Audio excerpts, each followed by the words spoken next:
The family's been based in the Swan Valley since 1929 and we've always been involved in grape growing. Very passionate about the Swan Valley. It's just a great environment and it's something we want to see prosper.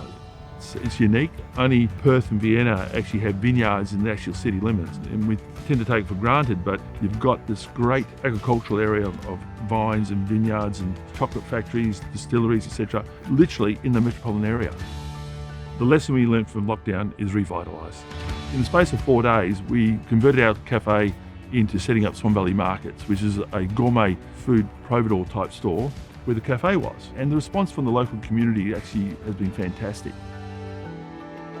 The Valley is Perth's neighbourhood backyard. Come to Oakover, you have so many things to do. You can enjoy yourself, a glass of wine under the trees, have a fantastic meal, browse the gourmet shop, go out on a paddle boat, fish off the deck. You've got this in your backyard. We're only half an hour from most places of Perth. Come and enjoy it.